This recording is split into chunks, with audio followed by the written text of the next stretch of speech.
ओम श्री साई राम। सभी भक्तों को मेरा साई राम।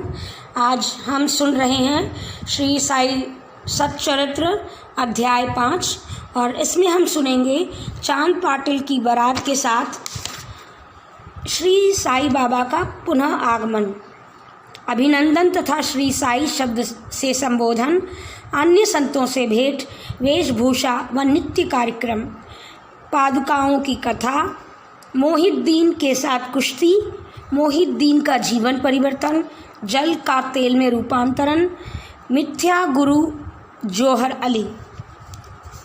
जैसा गत अध्याय में कहा गया है कि मैं अब श्री साई बाबा के शिरडी से अंतर्ध्यान होने के पश्चात उनका शिरडी में पुनः किस प्रकार आगमन हुआ इसका वर्णन करूँगा। चांद पाटिल की बारात के साथ पुनः आगमन। जिला औरंगाबाद, निज़ाम स्टेट के धूप गांव में चांद पाटिल नामक एक धनवान मुस्लिम रहा करते थे।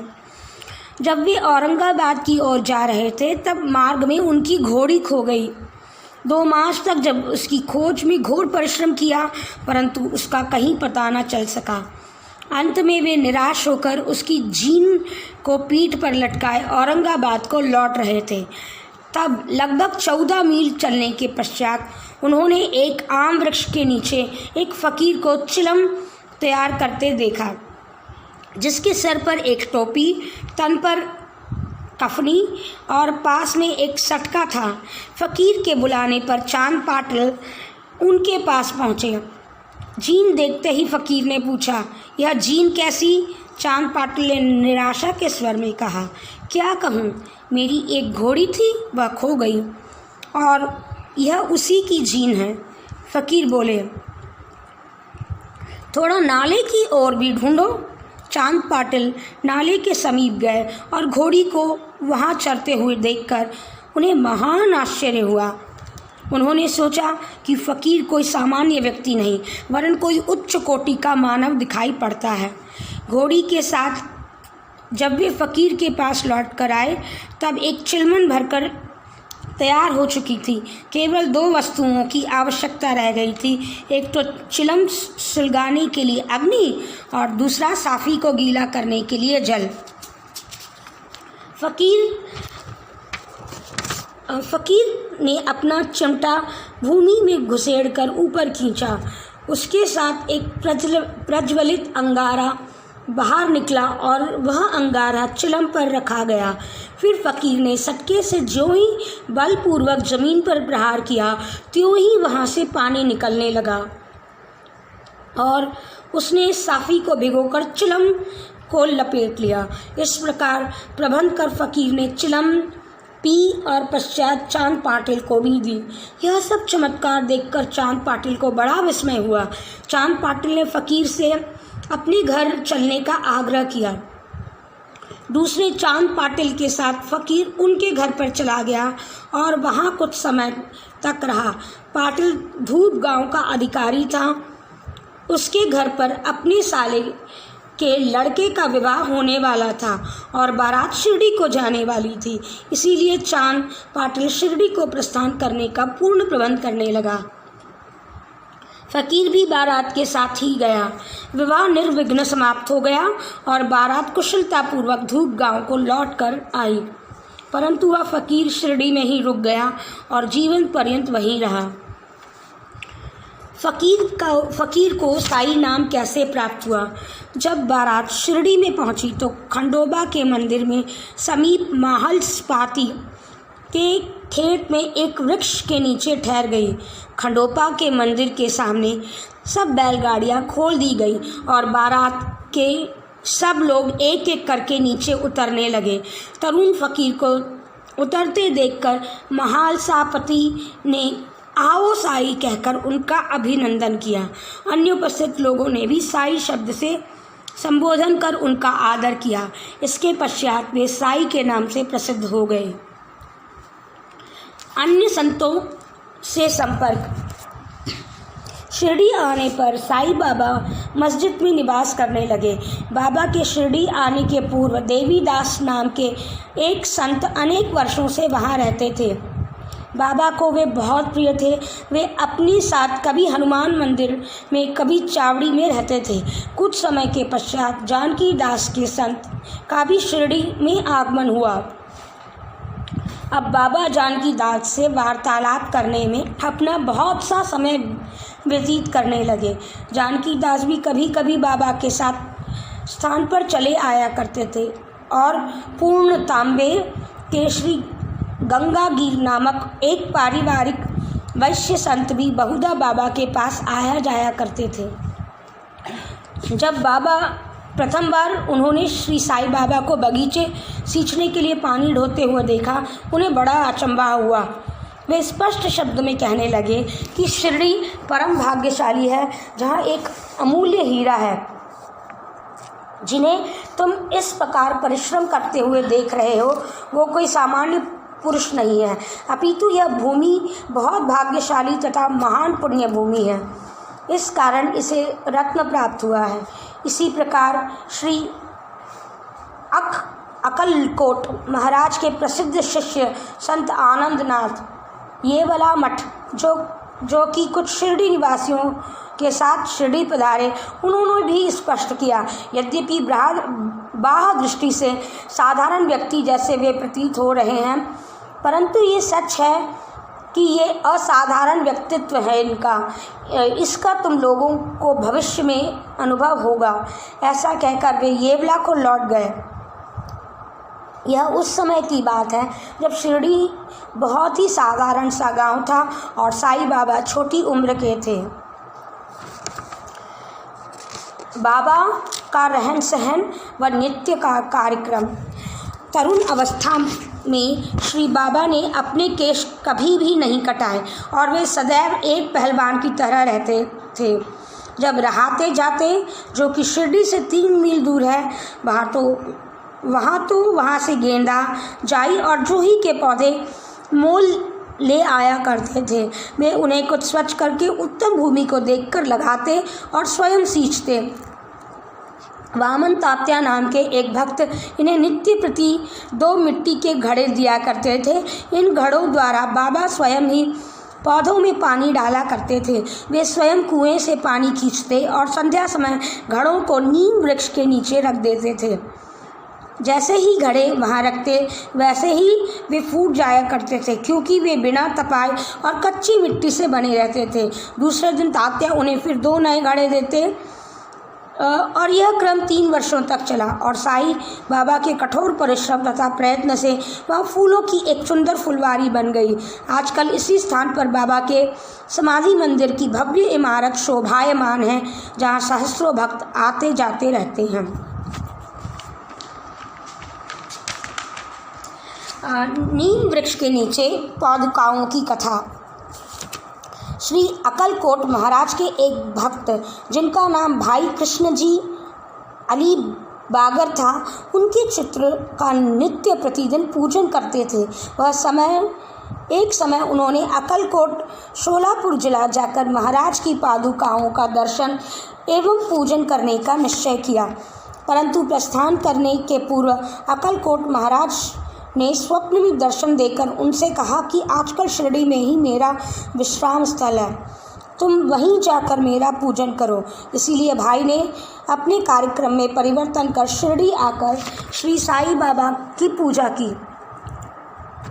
वे आनंद पूर्वक शिरडी में 6 मास रहे और इस स्वप्न की स्मृति स्वरूप उन्होंने पादुका बनवाई। शक सम 1834 में श्रावण में शुद्ध दिन देखकर नीम वृक्ष के नीचे वे पादुकाएं स्थापित कर दी। दादा केलकर तथा उपासनी महाराज की यथाविधि स्थापना उत्सव संपन्न किया। एक दीक्षित ब्राह्मण पूजन के लिए नियुक्त कर दिया गया और प्रबंध का कार्य एक भक्त सगुण मेरू नायक को सौंपा गया। कथा का पूर्ण विवरण। ठाणे के सेवानिवृत्त मामलदार श्री वी देव, जो श्री साईं बाबा के एक परम भक्त थे, उन्होंने सगुण मेरू नायक और गोविंद कमलाकर दीक्षित से इस विषय में पूछताछ की। पादुकाओं का पूर्ण विवरण श्री साई लीला भाग 11 संख्या 1 पृष्ठ 25 में प्रकाशित हुआ, जो निम्नलिखित है। शक 1834 सन 1992 में बम्बई के एक भक्त डॉक्टर रामराव कोठारे बाबा के दर्शनार्थ शिरडी आए।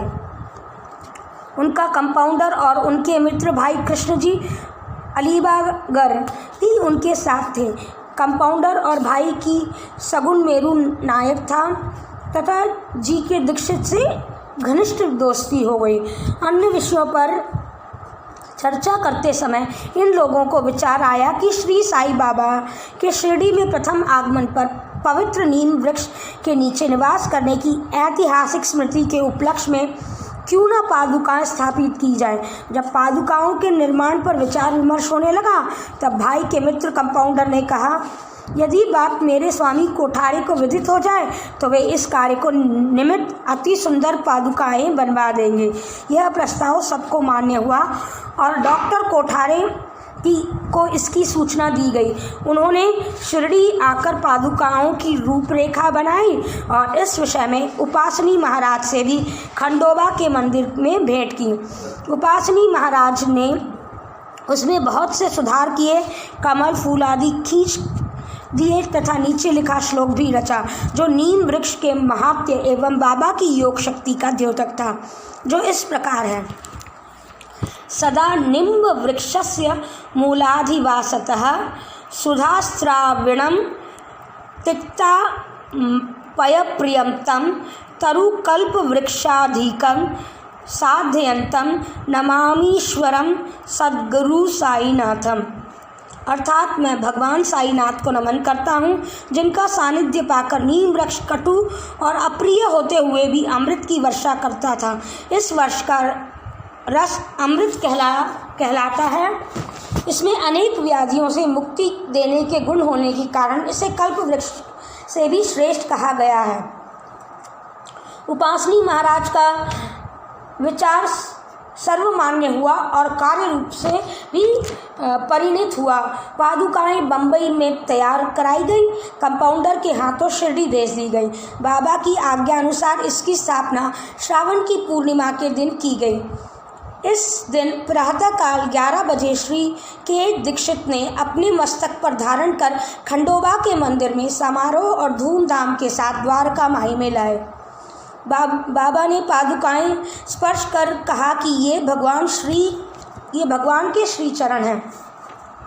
इनकी नीम वृक्ष के नीचे स्थापना कर दो। इनके एक दिन पूर्व ही बम्बई के एक पारसी भक्त पास्ता शेठ ने 25 रुपयों का मनी ऑर्डर भेजा। बाबा ने ये पादुकाओं की स्थापना निमित्त दे दे। स्थापना में कुल 100 रुपये व्यय हुए और 75 रुपये चंदे द्वारा एकत्रित किए गए। प्रथम 5 वर्षों तक डॉक्टर कोठारे दीपक ने निमित्त 2 रुपये मासिक भेजते रहे। उन्होंने पादुकाओं के चारों ओर लगाने के लिए लोहे की छड़ी भी भेजी। स्टेशन से ये छड़ी ढोने पर छप्पर बनाने का खर्च 7 रुपये 8 आने सगुन मेरू नायक ने दिए। आजकल जरबाड़ी नाना पुजारी पूजन करते हैं और सगुन मेरू नायक नैवेद्य अर्पण तथा संध्या को दीपक जलाते हैं। भाई कृष्ण जी पहले अकलकोट महाराज के शिष्य थे। अकलकोट के जाते हुए बेशक 1834 में पादुका स्थापन के शुभ अवसर पर शिरडी आए और दर्शन करने के पश्चात जब उन्हें बाबा के अकलकोट प्रस्थान करने की आज्ञा मांगी तब वह बाबा से कहने लगे, अरे अकलकोट में क्या हुआ, तुम वहाँ व्यर्थ क्यों जाते हो, वहाँ के महाराज तो यही मैं स्वयं हूँ। यह सुनकर भाई ने अकलकोट जाने का विचार त्याग किया। पादुकाएं स्थापित होने के पश्चात बहुधा शिरडी आया करते थे। श्री बी विहिर देव ने अंत में ऐसा लिखा कि इन सब बातों का विवरण हेमांग पंत को विदित नहीं था, अन्यथा वे श्री साई चरित्र में लिखना कभी नहीं भूलते। मोहिद्दीन तबोली के साथ कुश्ती और जीवन परिवर्तन। शिरडी में एक पहलवान था जिसका नाम था मोहिद्दीन तबोली था। बाबा का उससे किसी विषय पर मतभेद हो गया था। फलस्वरूप दोनों में कुश्ती हुई और बाबा हार गए। इसके पश्चात बाबा ने अपनी पोशाकें और रहन सहन में परिवर्तन किया। वे कफनी पहनते, लंगोट बांधते और एक कपड़े के टुकड़े सिर पर बांधते। वे आसान तथा शयन के लिए एक टाट का टुकड़ा काम लाते। इस प्रकार फटे पुराने चीथड़े पहनकर वे बहुत संतुष्ट प्रतीत होते। वे सदैव कहा करते थे कि गरीबी अव्वल बादशाही, अमीरों से लाख सवाई गरीबों की अल्लाह भाई। गंगागीर को भी कुश्ती से बड़ा अनुराग था। वे समय जब कुश्ती लड़ रहा था तब किसी प्रकार को भी त्याग भावना जागृत हो गई। इसी उपयुक्त अवसर पर उन्होंने देववाणी सुनाई दी, भगवान के खेल में अपना शरीर लगा देना चाहिए। इस कारण वह संसार छोड़ आत्म अनुभूति की ओर झुक गया। पूर्ण तांबे के समीप एक मठ स्थापित करके अपने शिष्यों सहित वहां रहने लगा। श्री साईं बाबा लोगों से ना मिलते और न ही वार्तालाप करते। जब कोई उनसे कुछ प्रश्न करता है तो वे केवल उतना ही उत्तर देते थे। दिन के समय वे नीम वृक्ष के नीचे विराजमान रहते थे। कभी कभी वे गांव की मेड़ पर नाले के किनारे एक बबूल वृक्ष की छाया में बैठे रहते थे और संध्या को अपनी इच्छा अनुसार कहीं भी वायु सेवन को निकल जाते थे। नीम गांव में बहुधा बाला साहेब ठेकले के घर जाया करते थे। बाबा साहेब को बहुत प्यार करते थे। उनके छोटे भाई, जिनका नाम नाना साहेब था, के द्वितीय विवाह करने पर उनको कोई संतान न थी। बाला साहेब ने नाना साहेब को श्री बाबा के दर्शनार्थ शिरडी भेजा। कुछ समय पश्चात उनकी श्री कृपा से नाना साहेब के यहाँ एक पुत्र रत्न हुआ।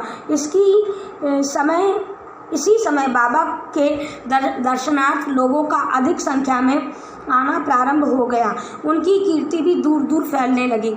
अहमदाबाद में भी उनकी अधिक प्रसिद्धि हुई। तभी से नाना साहेब चांदोरकर, केशव चिदंबर तथा अन्य कई भक्तों का शिरडी में ठाकबन होने लगा। बाबा दिन भर अपने भक्तों से घिरे रहते और रात्रि में जीर्ण शीर्ण मस्जिद में शयन करते थे। इस समय बाबा के पास कुल सामग्री चिलम, तंबाकू, एक टमरेल, एक लंबी कफनी, सिर के चारों ओर लपेटने का कपड़ा, एक सटका था। वे सदा अपने पास रखते थे। सिर पर सफ़ेद कपड़े का एक टुकड़ा वह इस प्रकार बांधते थे कि उसका एक छोर बाएं कान से होकर सीधा पीठ में गिरता हुआ प्रतीत होता था, मानो बालों का जूड़ा हो। हफ्तों तक वे इन्हें स्वच्छ नहीं करते। पैर में कोई जूता या चप्पल नहीं पहनते थे। केवल एक टाट का टुकड़ा ही अधिकांश दिन में उनके आसन का काम देता था।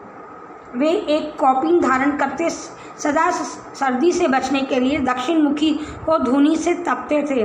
वे धूनी में लकड़ी के टुकड़े डाला करते और अपना अहम इच्छाओं, समस्त विषय आसक्तियों में आहुति दिया करते थे। वे अल्लाह मालिक का सदा उच्चारण करते। जिस मस्जिद में वे पधारे थे उनमें केवल 2 कमरे के बराबर लंबी जगह थी।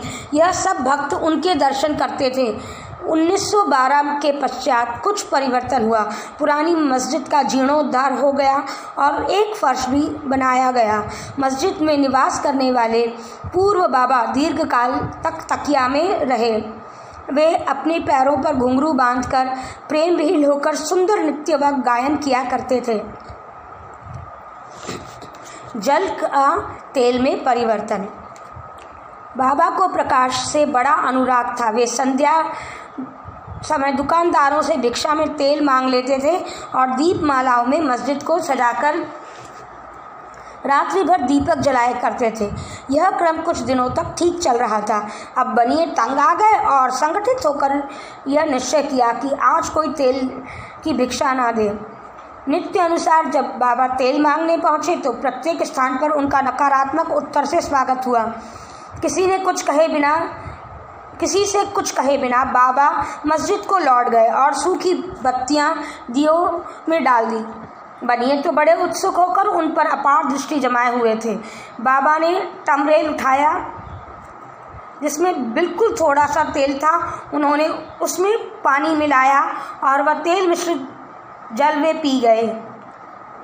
उन्होंने उसे पुनः 3 पाट में उगल दिया और वह तेल या पानी दियों में डालकर उन्होंने जला दिया।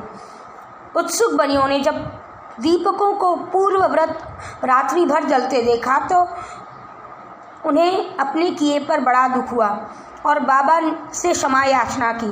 बाबा ने उन्हें क्षमा कर भविष्य में सत्य व्यवहार करने के लिए सावधान किया।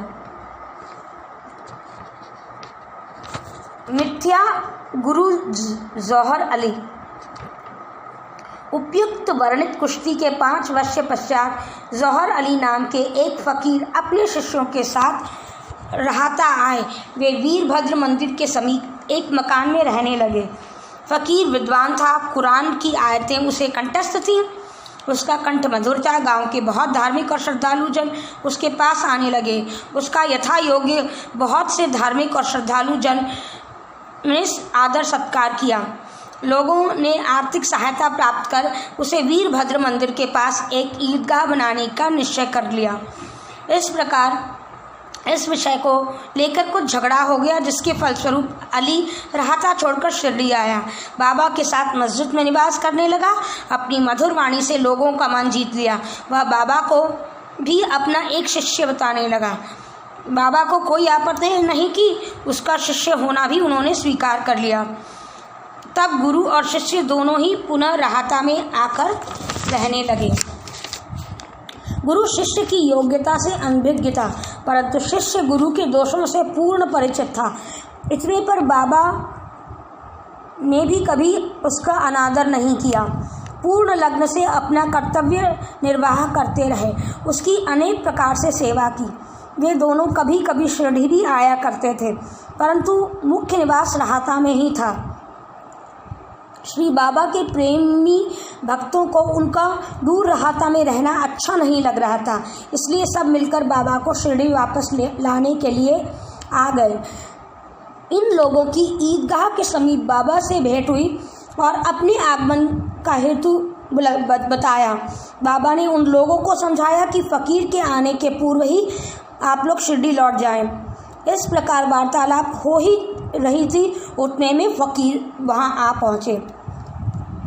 इस प्रकार अपने शिष्य को वहां से ले जाने का खूब प्रयत्न करते देख वे बहुत क्रोधित हो गए। कुछ वाद विवाद के पश्चात स्थिति परिवर्तन हो गया। अतः अंत में निर्णय हुआ कि फ़कीर और शिष्य दोनों ही शिरडी में निवास करेंगे और इसलिए वे शिरडी आकर रहने लगे। कुछ दिनों के बाद देवीदास ने गुरु की परीक्षा की और कुछ कमी पाई। चांद पाटिल की बारात के साथ जब बाबा शिरडी में आए तो 12 वर्ष पूर्व देवीदास लगभग 10 या 11 वर्ष की अवस्था में शिरडी आए थे और हनुमान मंदिर में रहते थे। देवीदास सुडौल, सुंदर आकृति तथा तीक्ष्ण बुद्धि के थे। वे त्याग की साक्षात मूर्ति और अगाध ज्ञानी थे। बहुत से सज्जन जैसे तात्या कोते, काशीनाथ व अन्य लोग उन्हें अपने गुरु समान मानते थे। वे जौहर अली को उनके सम्मुख लाए। विवाद में जौहर अली बुरी तरह पराजित हुआ और शिरडी छोड़ बीजापुर को भाग गया। वह अनेक वर्षों के पश्चात शिरडी आया और श्री साईं बाबा की चरण वंदना की। उसका यह भ्रम कि वह स्वयं गुरु था और बाबा उनके शिष्य अब दूर हो चुका था। श्री साईं बाबा उसे गुरु समान ही आदर करते। उसका स्मरण कर बहुत पश्चाताप हुआ। इस प्रकार श्री साईं बाबा अपने प्रत्यक्ष आचरण से आदर्श उपस्थित किया। अहंकार किस प्रकार छुटकारा पाकर शिष्यों के कर्तव्यों का पालन कर किस प्रकार आत्मानुभव की ओर अग्रसर होना चाहिए, ऊपर वर्णित तथा महालसापति के कथानुसार है। अगले अध्याय में रामनवमी का त्यौहार, मस्जिद को पूर्व हालात एवं पश्चात उसके जीर्णोद्धार इत्यादि का वर्णन होगा। श्री सद्गुरु साईनाथ अर्पणमस्तु। शुभमस्तु। सभी श्रद्धालुओं, सभी भगवान के भक्तों का मेरा साई राम।